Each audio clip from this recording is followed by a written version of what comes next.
የሲኦል እሳቱን ስቃዩን እያየች ለፍጥረታት ሁሉ ድንግል ሆይ ታዝናለች። ሰው የትኛውንም ያህል እንኳን ጸሎት እየጸለየ መዝሙረ ዳዊት የማይዘምር ሰው ከትልቅ ብቃት ራሱ አይደርስም።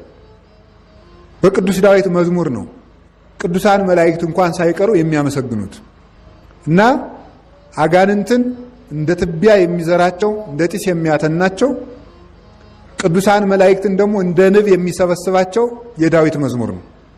መዝሙረ ዳዊት የሚዘምር ሰው የሰማይ ጸጋም ይቀምሳል፣ የምድር ፈተናንም ይሻገራል። ሁላችሁም የቅዱስ ዳዊትን መዝሙር አታቋርጡ። እርግጠኛ ሆኜ በእግዚአብሔር ታምኜ የምነግራችሁ መዝሙረ ዳዊትን እየዘመረ ሰው ፈተናን የማይሻገር ሰው ፈጽሞ አይገኝም። ሁላችሁም ከዘመራችሁ የቅዱስ ዳዊት መዝሙር የምትጸልዩ ከሆነ ማንኛውም ፈተና ትሻገሩታላችሁ፣ ወይም ደግሞ የማይጠቅማችሁ ፈተና ወደ እናንተ አይመጣባችሁም።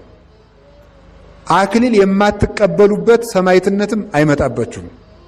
በየትኛው መንገድ በጠፋበት በውሃና በእሳት መካከል እንኳን ቢሆን መዝሙረ ዳዊትን እየዘመረ ሰው አይጠፋም አይወድቅም ብዬ በእግዚአብሔር አምኜ ነው የምነግራችሁ። ስለዚህ መዝሙረ ዳዊትን አታቋርጡ። ጉባኤው ጉባኤ ተዘክሮ ነው። ተዘክሮ ማለት ምን ማለት ነው? ማስታወስ ነው እና የዓርብ ጉባኤ የማስታወስ ጉባኤ ነው። መርሳትን ማጥፋት አለባችሁ። ማስታወስን መለማመድ አለባችሁ። ለምን ጉባኤ እንደተዘክሮ እንደተባለ ነግረናችኋል። መጀመሪያ የጌታን መከራ ማስታወስ ስለሚገባ፣ ቤተ ክርስቲያንን መርሳት ስለማይገባ፣ እናት አባትን መርሳት ስለማይገባ፣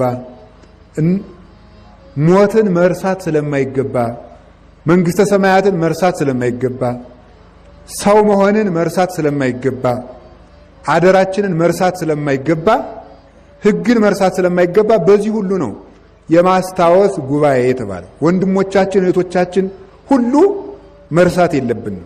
ኃጢአትንም መርሳት የለብንም። እመቦ ዘወድቀ ውስተ ኃጢአት ኢይርሳ እስመ ዘኢይትረሳ። በኃጢአት የወደቀ ሰው ቢኖር አይርሳ፣ የማይረሳ ነውና። ቅዱስ መቃርዮስ ምን ብሏል? ኃጢአታችን እኛ ስናስታውሰው እግዚአብሔር ይረሳልናል፣ ኃጢአታችን እኛ ስንረሳው እግዚአብሔር ያስታውስብናል ብሏል። ስለዚህ ኃጢአትን መርሳት እግዚአብሔር እንዲያስታውስብን ማድረግ ስለሆነ ሰው በሕይወት ዘመኑ መርሳት የሌለበት በዚህ ነው። ሞቱን መርሳት የለበትም። እግዚአብሔርን መርሳት የለበትም። የክርስቶስን መከራ መርሳት የለበትም። ቤተ ክርስቲያንን መርሳት የለበትም። እናት አባቱን መርሳት የለበትም። ሰው በሕይወት ዘመኑ መንግሥተ ሰማያትን መርሳት የለበትም። ሟች መሆናችንን መርሳት የለብንም። እነዚህን ያረሳ ሰው አይበድልም። የመምህሮቻችን አደራ ሁሉ መርሳት የለብንም። የተከፈለልን ውለታ አለ በብዙ መንገድ። የእነሱን ውለታ ሁሉ እንድናስብ ጉባኤ ተዘክሮ የማስታወስ ጉባኤ እንዲሆን ብለናልና ሁላችሁም በየቀኑ አለመርሳትን ተለማመዱ። ቅዱስ ዳዊትን መዝሙር አትርሱ። የሰማይ ቤታችሁን አትርሱ። ዓርብም የክርስቶስን መከራ አስታውሱ። ይህንን በማሳሰብ ሁላችንም ዓርብ ቀን እስከ 12 ሰዓት ወይም እስከ ምሽቱ 1 ሰዓት እየጾምን ጉባኤውን እንድናስብ ብያችሁ ነበረ። ያሰብን ነው። ምናልባት እንግዶች አሁን በዚህ ወር በዚህ 2 ወር ውስጥ የመጡ ሳሉ ለማስታወስ ነውና ስትመጡ በሽታ ከሌለባችሁ ከአቅም በላይ ካልሆነባችሁ በስተቀር ከዚህ ስትሆኑ ብቻ ሳይሆን የትም ሀገር ብትሄዱ ዓርብን ቀን የመድኃኔዓለምን መከራ እያስታወሳችሁ እስከ ማታ ድረስ እንድትጾሙ ይህንን ነው የነገርኳችሁ። ስለዚህ መጨረሻ ላይ ዝክር አለ። እዚህ የጾማችሁም እሱን ተሳትፋችሁ እንድትሄዱ ለማለት ፈልጌ ነው። እግዚአብሔር መርሳት ያለብንን እንዳንረሳ እሱ ከሁላችን ጋር ይሁን። እንግዲህ ካቆምንበት ለመቀጠል መዝሙር 13 ቁጥር 8 ላይ ነው ያቆምነው። በየስልኮቻችሁ መጽሐፍ ቅዱስ ይዛችሁ የምታነቡ ሰዎች የምታገኙት መዝሙር 14 ብሎ ነው የሚለው። መዝሙር 14 ነው የሚለው። ወይም ደግሞ ይሄ በቅርብ ጊዜ የታተመው በ1980 ዓመተ ምህረት የታተመው መጽሐፍ ቅዱስ 14 መዝሙር ሊለው ይችላልና የዕብራይስጡ ቅደም ተከተል ከፍሎ ስለሚሄድ ነው። መዝሙር 9ን ከ2 ከፍሎ ስለሚቆጥር ነው። በእኛ አቆጣጠር ግን መዝሙር 13 ቃሉን ወደዚያና ወደዚህ የማሸጋሸግ ነው እንጂ መጽሐፍ ቅዱስ ላይ የመለዋወጥ አይደለምና መዝሙር 13 ቁጥር 8 ላይ ወያምሩ ኩሎሙ ገበርታ መጻ እለ ይውህጥዎሙ ለሕዝቤ ከመ በሊዐ አክል ሕዝቤን እንደ እንጀራ የሚውጡ ሕዝቤን እንደ እንጀራ የሚበሉ ሰዎች አመፀኞች ሰዎች ምንም አያውቁም ይላል። ስለዚህ ለዛሬ መነሻ ያደረግነው አመፀኛ ሰዎች አያውቁም የሚል ነው። አመፀኛ ሰዎች አያውቁም። አመፀኛ ሰዎች አያውቁም። አመፀኛ ሰዎች አያውቁም የሚለውን ምንድነው የማያውቁት? የማያውቁት ምንድነው? እሷን ነው የምንማማር። ከዚህችም ብዙ ላናልፍ እንችላለን። እግዚአብሔር ከረዳን ደግሞ እንቀጥላለን ጊዜያችን ከበቃን። ስለዚህ አመፀኝነት ምንድነው ነው? አመፅ ምንድነው? አመፅ ማለት ምን ይመስላችኋል? አንድ ሰው አመፀ የምንለው ምን ሲሆን ነው?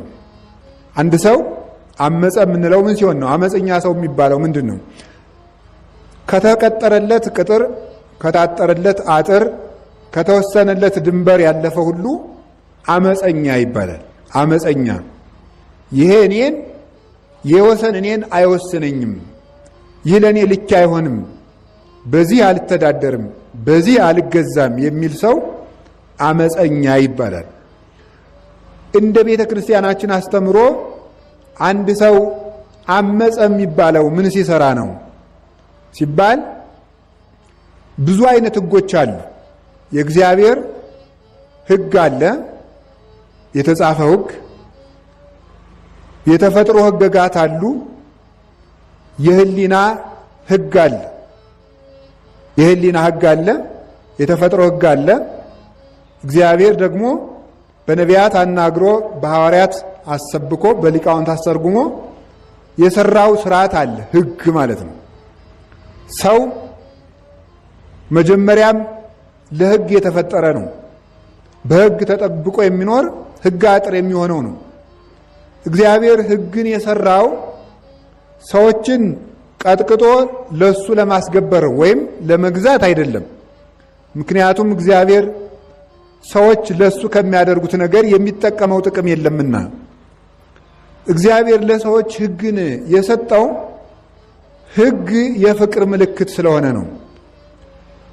ሰዎች እግዚአብሔርን መውደዳቸውን የሚያሳዩት በሕግ ነው። ስለዚህ እግዚአብሔር ለምን ሕግን ሰራ ቢባል የፍቅር ምልክት እንዲሆን ነው። ሌላ ምንም አይደለም። እግዚአብሔር የመጀመሪያ የሰራት ሕግ ምንድናት ቢባል የተፈጥሮ ሕግ ነው። ሰው ፍጥረታት በሙሉ በተፈጥሮ ሕግ አላቸው። ፀሐይ ከእሳትና ከነፋስ ተፈጥራለች። ጨረቃ ከውሃና ከነፋስ ተፈጥራለች። ሌሎቹ ደግሞ እንደየአገባባቸው ከዋክብትም ከውሃና ከነፋስ ተፈጥረዋል። በውሃ ተፈጥሯቸው ቀዝቃዛ ናቸው፣ በነፋስ ተፈጥሯቸው ይበራሉ፣ ይሽከረከራሉ ማለት ነው። ፀሐይ በእሳት ተፈጥሮዋ ታሞቃለች፣ በነፋስ ተፈጥሮዋ ደግሞ ትጓዛለች። ሌሎችን እንደወደደ በየማይርጉ እያደረገ ከአራቱ ባህሪያት አዋቅሮ እግዚአብሔር ሰርቶታል። ለባህርም ልክ አለው፣ ለጠፈርም ልክ አለው፣ ለእሳትም ልክ አለው። ልኩን የሚተላለፍ የለም። ጆሮ የሌለው ነፋስ እንኳን ልክ አለው፣ ወሰን አለው፣ ቤት አለው። ነፋስ ቤቱን ያውቃል። እግዚአብሔር ከወሰነለት በቀር ከዚያ በፍጹም በአድማስና በናጌብ መካከል 6 መስኮት ተሰጥቶታል። ከነዚህ መስኮቶች አልፎ ነፋስ አይገባም፣ አይወጣም። 12 መስኮቶች አሉት። በእነዚያ ይወጣል፣ በእነዚያ ይገባል። መዝሙር 136 ላይ ቅዱስ ዳዊት ዘያወጽኦሙ ለነፋሳት እመዛግብቲሆሙ ብሎ እንደተናገረ፣ ስለዚህ ነፋሳትም መስኮቶቻቸውን ያውቃሉ፣ ፀሐይም መግቢያ መውጫውን ያውቃል። ወፀሐይኒ አይመረ ምዕራቢሁ ፀሐይም መግቢያውን አወቀ ተብሎ ተጽፎለታል። ፀሐይ ከተወሰነላት ወሰን ውጪ አትተላለፍም። እርምጃም አላት። የፀሐይ አንዷ እርምጃ አንድ ማዕረገ ፀሐይ ይባላል። ያንን ነው እኛ አንድ ሰዓት ያልነው የፀሐይን አንዱን ጉዞዋን ማለት ነው። አንድ ማዕረገ ፀሐይ። ከዚያ ማዕረገ ፀሐይ አትፈጥንም አትዘገይም በተአምር ካልሆነ በስተቀር። ፀሐይ የምትከፍተው ስቁረት አላት። ብርሃኗን የምትለቅበት ሙቀቷን የምትለቅበት ወንፊት አላት። በማለዳ የምትከፍተውን ወንፊት በ6 ሰዓት አትከፍተውም። በ6 ሰዓት የምትከፍተውን ወንፊት በ11 ሰዓት አትከፍተውም። የትኛውን ሙቀቷን በስንት ሰዓት ስንት ቀዳዳ ከፍታ ምን ያህል ሙቀት መልቀቅ እንደሚገባት ወሰን አላት። የሁሉ ወሰኑን አላለፈም። ሰማይም ወሰኑን አላለፈም። ዋስተጣበቅዎ ዲበ እብነ ኮክ እንዳለ ይሄ ጠፈርና አድማስ የሚባለው ደግሞ የምድር አጥንቷ ወይም የምድር የመጨረሻው ጫፍ አድማስ የሚባል ጽኑ ደንጊያ ነው። ሁለቱ የተያያዙ ናቸው። ሰማይ አልተረፈም፣ አድማስም አልተረፈም። ሰማይ አልተጣመመም፣ አልተሰበረም። ቀይ አልሆነም፣ ዝቅ አላለም። ሁሉም ወሰኑን ጠብቆ ይኖራል። ወደ እባብነት የተለወጠ በሬ የለም። ወደ በሬነት የተለወጠ እባብም አናውቅም። አህያ የሆነ ጅብም አናውቅም። ጅብ የሆነ አህያም አናውቅም። ሁሉም ወሰኑን ጠብቆ መስመሩን ጠብቆ ይሄዳል። ማያት ይፈሳሉ፣ ነፋሳት ይነፍሳሉ፣ ብርሃናት ይመላለሳሉ። ሁሉም እግዚአብሔር ባዘዘው ይሄዳል። መሬትም ስፊ እስካላሰፍታለች ስፊ ወተሳፊ ከዚህ እስከዚህ ድረስ ስፊ ብሎ እግዚአብሔር ባልነገራት ባሰበላት መጠን ይገርማል እኮ። ውሃ የተስፋፋው እግዚአብሔር በነገረው መጠን ሳይሆን ባሰበለት መጠን ነው። እግዚአብሔር ስለ ውሃ ድንበር እስከየት መሆን እንዳለበት ያሰበው በህሊናው። እግዚአብሔር ጠፈር እስከየት መሆን እንዳለበት ያሰበው በህሊናው። እግዚአብሔር እሳት እስከየት ድረስ መስፋት እንዳለበት የተናገረው በህሊናው። በአንደበቱ እግዚአብሔር ለፀሐይ አልነገራትም። እግዚአብሔር ለጨረቃ አልነገረም። እግዚአብሔር ለውሃ አልነገረም። እስከዚህ ድረስ ውሃ እስከዚህ ድረስ ቢፈስ ጥሩ ነው አለ። እስከዚያ ድረስ ወሰነ። ለሰማይ ይሄን ያህል መጠን ቢበቃው ጥሩ ነው ብሎ አሰበ። እስከዚያ ድረስ ሆነ። ሰማይና ምድር የሚኖሩት እግዚአብሔር በተናገራቸው ሳይሆን የእግዚአብሔርን ሐሳቡን አክብረው ይኖራሉ። ቃሉን ሳይሰሙ ሐሳቡን አክብረው ይኖራሉ። አይኑን ተመልክተው ይታዘዛሉ። ዘይኔጽራ ለምድር ወይሬሳ ከመትራድ ምድርን እግዚአብሔር በአይኑ ብቻ ሲያያት ትታዘዘዋለች። ዘይገሶም ለአድባር ወይጠይሱ ተራሮችን እግዚአብሔር በእጁ ብቻ ቢዳስስ ይታዘዙታል። ሁሉም ለእግዚአብሔር ይታዘዛል። ባሕር ለእግዚአብሔር ስትታዘዘው ማየት ትፈልጉ እንደሆነ ምን ያደርጋል? ባሕር ብጽብጽ ናት፣ ተሐዋኪ ናት፣ ትበጠበጣለች፣ ጽናት የላትም። እንደ አለት ብርቱ አይደለችም። እንደ እንጨት የተረበረበች አይደለችም። እንደ ድንጋይ የተጸፈጸፈች አይደለችም። እንደ ሻሽ የተነጠፈች አይደለም። ውሃ ተሐዋኪ ነው፣ ብጽብጽ ነው፣ ጸንቶ አይቆምም። ለሱ ሲሆን ግን ለአምላኳ ስትሆን ግን ነፋስ ባሕር ወገቧን አስመችታ ሰጥታለች። ለቅዱስ ጴጥሮስ እንዲራመድባት ክርስቶስ ሲያዝዝ እሱማ እንደተበጠበጠችም ይሄድበታል። እንዘይርህሳ አገሪው ይላል ኤራቅሊስ። እግሮቹ ሳይረጡ በባህር ላይ ይራመዳል። እሱ ግን ለክርስቶስ ብቻ ሳይሆን ክርስቶስ ላዘዘው ለቅዱስ ጴጥሮስም ባሕር ጸንታ ለቅዱስ ጴጥሮስ እግር እንደ አለት ሆናለታለች፣ እንደ መሬት ሆናለታለች። ነፋሳት መቼ ታዘዙት ብትሉ በቃ መኑቱ ዝንቱ ነፋሳትን ይትያዘዙ ሎቱ። ይሄ ነፋሳት የሚታዘዙለት ይሄ ማን ነው? እንጃ። ነፋሳት ይታዘዛሉ፣ ልካቸውን ያውቃሉ። ይሄንን ሁሉ አውቀው ይኖራሉ። የሚገርማችሁ ቀኑን ለሰው ሰርቶታል እግዚአብሔር፣ ሌሊቱን ለአውሬ ሰርቶታል። የሌሊት አራዊት ቀን አይታዩ። የሌሊት አራዊት ቀን አይታዩ። እስከ ዛሬ ድረስ ወሰናቸውን አልፈው ይኖራል። በምን ሲባል በተፈጥሮ በወረሱት ሕግ ነው ጸንተው የሚኖሩ። እስከ ዛሬ ድረስ በተአምራት ካልሆነ በስተቀር ውሃ አልመረረም ወይም ደግሞ ወደ ማርነት አልተለወጠም። እስከ ዛሬ ድረስ በተአምራት ካልሆነ በስተቀር ድንጋይ ህብስት አልሆነም። ሁሉም ተፈጥሮን ጠብቆ ይኖራል። ማር አልመረረም፣ ወተት አልጠቆረም። ሰው ግን ሲሻ ማሩን ያመራል፣ ወተቱን ያጠቁራል። ማር ሲመር ወተት ሲጠቁር አይታችሁ አታውቁም? አዎ፣ ሰው ማሩን ያመራል፣ ወተቱን ያጠቁረዋል። ሰው ሲሻ ያደርገዋል። ሁሉም ወሰኑን አክብሮ ይኖራል። ይህ የተፈጥሮ ሕግ ይባላል። የተፈጥሮ ሕግ አሁን እግዚአብሔር ካዘዘው ሕግ በታች እየነገርኳችሁ ያለ በተፈጥሮ ሕግ ሰው አንሶ የት እንደደረሰ ማየት ትሹ እንደሆነ ልብ በሉማ። የተፈጥሮ ሕጋችንን ምን ብለነዋል? ዘንግተነዋል። የተፈጥሮ ሕጋችን ምንድን ነው? ሰው ምንድን ነው? ሰው አዋቂ ፍጥረት ነው፣ ግን አያውቅ። ሰው እውነት ሊናገር የተፈጠረ ነባቢ ነው፣ የሚገባውን አይናገርም። ሰው ዘላለማዊ ነው፣ ለዘላለማዊ ኑሮ ምንም ስራ አይሰራም። ሰው ጊዜያዊ ሆኗል። ዛሬ ሰው ጊዜያዊ ነው። ጊዜያዊ መንግስት ይፈልጋል፣ ጊዜያዊ ምቾት ይፈልጋል። ለሰማዩ ምንም አይሰራም። ስለዚህ ከተፈጥሮ ሕግ በታች ነው የወረድ ነው። እኛ ከሕግ አይደለም የወረድ ነው፣ ከተፈጥሮ ሕግ በታች ከሰውነት በታች። ሰው ማለት አዋቂ እውነት ተናጋሪና ዘላለም ነዋሪ ማለት ነው። ሰው ማለት እንዲህ ነው። ሰው ማለት እንዲህ ነው። ያሰበውን የሚናገር ተናግሮ የሚያስብ ለተናገረው የሚኖር ማለት ነው። ሰው ማለት አስቦ ይናገራል፣ ለመናገር ይማራል፣ ያወቀውን ያሰበውን ይናገራል፣ ለተናገረው ይኖራል። ዘላለማዊ ነዋሪ ነው። ዛሬ ደግሞ ይውሰውን ሳያስብ ይናገራል፣ ደግሞ ተናግሮ አያስብም። መጀመሪያ ሳያስብ ነው የሚናገረው። ተናግሮ ደግሞ የተናገርኩት ስህተት ይሆንን ብሎ ደግሞ አያስብም። የእግዚአብሔር ሰዎች ሳያስቡ ከመናገር ተናግሮ ካለማሰብ ይሰውረን። እውነቴን ነው።